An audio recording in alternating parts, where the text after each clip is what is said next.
Hey everyone, hit that subscribe button right now so you don't miss what happens next. I'm Sarah Jenkins, 35, a single mom who battled hard to create a good home for my little girl in Bozeman, Montana. The holiday gathering at my folks' place in the outskirts kicked off just like usual. But this year, it all shifted. My daughter stayed silent, hardly picking at her food. When my brother got up, his words slicing like a knife. "You're nothing but an intruder." He mocked her, dropping a half-chewed bone on her dish. "Be grateful you're even allowed here." The whole room went still. My parents chuckled, their laughs hurting more than his insult. My girl's eyes filled with tears and my heart squeezed tight. I'd poured years into covering his school costs, their expenses, their whole world, only for them to act this way toward her. I stared him down, my tone even but icy. Everybody gets what's coming to them. I grabbed her hand, and we headed out, the door banging shut after us. Their giggles rang out, but I realized this was over. A larger payback was on the way. Justice they wouldn't anticipate. Subscribe today to watch how my relatives dealt with the fallout from their disloyalty. That evening, I navigated the snowy roads of Bozeman toward my aunt's place. My fingers clutched the steering wheel, my thoughts spinning from the pain of their backstabbing. I'd funded my family's existence for ages, wishing they'd welcome my daughter as family, but they'd shamed her instead. I turned into the driveway of my aunt's cozy house, a spot that always seemed like a safe haven. Lisa, my dad's little sister, swung open the door before I knocked, her expression easing as she noticed my shaky grip. Once inside, with hot cups of tea in hand, I let it all spill out.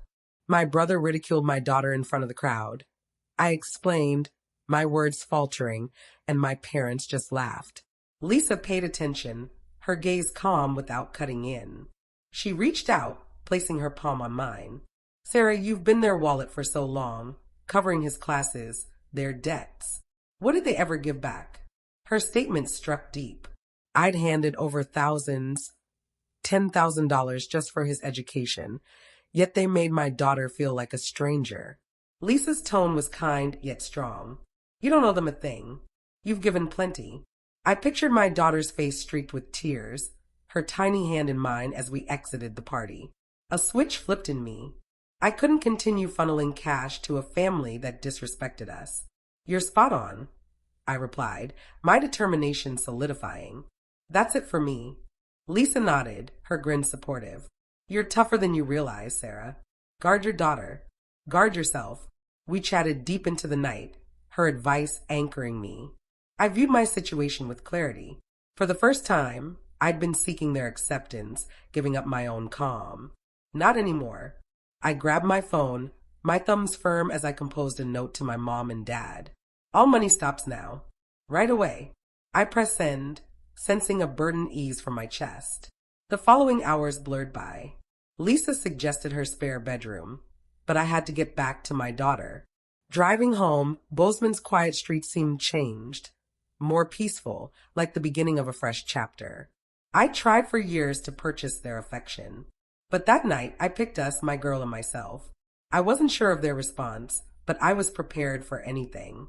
Lisa's phrase repeated in my head, "You're tougher than you realize." For the first time, I trusted it. The morning after, my phone lit up with a storm of texts from my mom. "How dare you treat us this way?" Her initial message accused, full of blame. "You're ditching your own blood."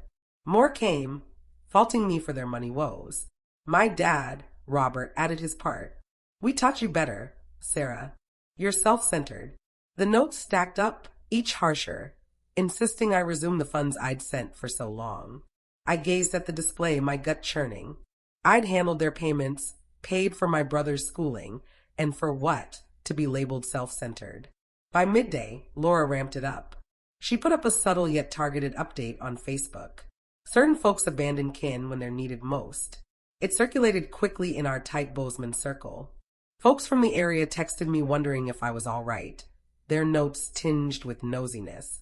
Some shot me odd looks in the supermarket, their murmurs biting. I ached to yell the facts, but I stayed quiet, figuring hush was my strongest shield. Then my brother phoned. "Sarah, you can't simply drop me," he barked, sounding privileged. "I require that cash for school." "You owe me."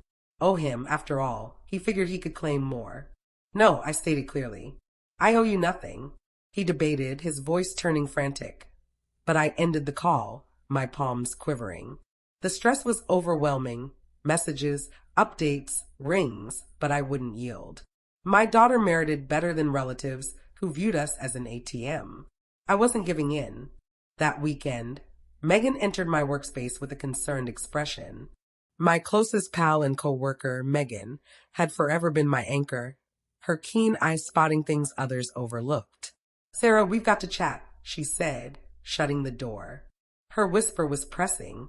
I was checking client finances and spotted an issue. Your mom secured a loan, a $10,000 one in your name. My pulse halted. Laura, my own mother, had faked my details. Megan pushed a file my way, packed with bank records and messages. I probed further. She confirmed it's no error. She applied last year, and payments are late. I scanned the papers, my fingers unsteady. There was my name, my social tied to a loan I never approved. The deceit wounded worse than prior hurts. I'd offered them all. Funds, effort, faith, and now this. How could she? I murmured, my tone fracturing. Megan's look gentled. I'm truly sorry, Sarah, but move quick to safeguard yourself. She was correct. I couldn't ignore it.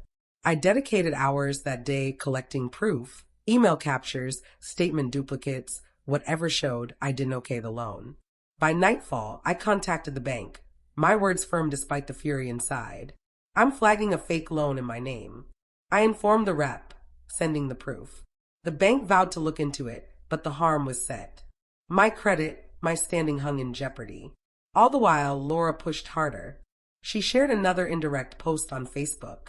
Some believe they're better than kin, but payback always arrives. It earned approvals from far-off family, each a jab to my soul. Locals murmured more, their sympathetic stares trailing me at the cafe. I craved to face her, seek explanations, but Megan advised calm. Let the bank deal, she urged. You're on the right path. I agreed, holding to her advice. This went beyond cash. It was escaping their deceit. A fortnight on, a bank call shocked me. Ms. Jenkins, the rep noted, his manner official yet serious. We've checked the loan in your name. Proof indicates fraud by your mother, Laura. My air stopped. Confirmation hit like a blow, yet brought odd ease. The bank had locked the linked account for the $10,000 loan and was taking legal steps against her. We'll inform you, he assured. I disconnected, thoughts whirling. Fairness was advancing, but at what price to my kin? That night, my phone buzzed once more. Laura's voice panicked. Sarah, end this, she begged. Say to the bank it was an oversight. Their tea. Argeting us. Robert jumped in, his sound milder but urgent. We're your folks. You can't destroy us. Their pleas hurt, but I saw the truth. No remorse, just fear. You brought this on yourselves, I replied, my tone chilled. I won't pull the report.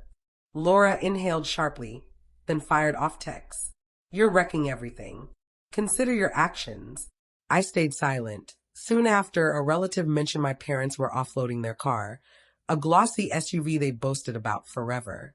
Not long. A sale sign popped up at their outskirts Bozeman house. Word traveled in our little town. Tales of their money crash chasing me to the market. I sensed a twinge of regret, but it vanished quick. They constructed their world on my dollars and falsehoods. Now consequences arrived. My daughter needed a mom who held ground, and I wouldn't retreat. A month later, an envelope slid under my apartment door. I knew my mom's script right away, the tidy loops from childhood birthday notes. My spirits dropped as I tore it open. Laura and Robert had penned it jointly, their lines blending remorse and fault. Sarah, you've ripped this family to shreds. It started. Correct your error. Resume the payments or face regret. The nerve struck like a smack. They'd shed their car, their house, and still believed I was obligated. I crushed the sheet, my grip shaking with rage. I'd provided everything, and they presumed to ask more. I took my phone and blocked their contacts one after another. My mom, my dad, my brother erased from my list. On Facebook, I blocked their pages, ending the toxic updates that plagued me for weeks. Every click felt like dropping a load I'd hauled too far. I was finished allowing their venom to taint my serenity. My daughter merited existence without their gloom, and so did I. The following day, I inked a deal for a fresh apartment in central Bozeman. It was a sleek spot near my job, with large panes and a little deck where my girl could enjoy her stories. Moving was chaotic, yet liberating. I boxed our stuff, ditching echoes of their deceit. As we got comfortable, my daughter beamed for the first time in ages, her gaze sparkling with promise. "This is ours now, right?" she questioned. I embraced her close. "Absolutely, honey. Only ours." I stayed up that night, eyeing the ceiling in our new space. The quiet was unique. No pinging alerts, no shame games. For the first time, I felt genuinely unburdened. I recalled the years chasing their nod, dumping funds into their existence only to face untruths. Severing ties wasn't merely enduring. It was selecting my girl and me. We were restarting, crafting a world on our rules, and nothing would stop us. That spring, a work email flipped it all. The header said, "Congrats, area manager." My efforts had succeeded. I'd advanced to direct our company's activities throughout Montana. The bump ensured money stability, plenty to provide my daughter the existence she earned. I sat at my station, eyeing the monitor, a grin forming. For year's end, I felt secure, like I could inhale deeply. No more stretching thin to support another's path. This was ours. I rang my Aunt Lisa to tell her. "You deserve this, Sarah," she replied, her warmth full of joy. "You battled for it." Lisa had been our foundation, ever present with encouragement or firm support. She'd begun escorting my daughter to ballet lessons at a nearby Bozeman spot, a thing I'd lacked time for. The sessions went past moves and spins. They aided my daughter's recovery. After her ordeal, watching her assurance build was priceless. I'd observe her rehearse in our apartment, her little form twirling through the room, her giggles echoing. One night, Lisa visited with pizza and vintage photo books.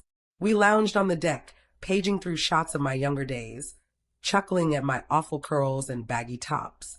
"You've progressed immensely," Lisa noted, pressing my hand. "You're creating something genuine now." Her comment settled deep. My daughter was flourishing, and so was I. The burden of before lifted, swapped for optimism ahead. That summer, in my new central Bozeman apartment, I pondered the path. Sunlight poured through the glass, warming the walls adorned with my daughter's sketches. I'd been trapped for years in family pressures, thinking I owed them my hours, cash, and soul. But their treachery, using my identity, insisting I bear their loads, revealed a tough lesson. Affection shouldn't demand my self-respect.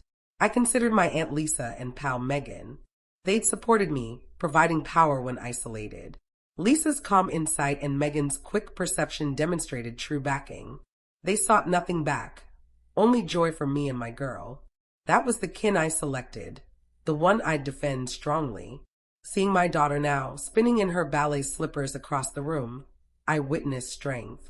She'd endured pain but grew tougher daily. I'd mastered prioritizing her, protecting from those who treated us as means. My key takeaway was evident. My worth wasn't tied to others' okay.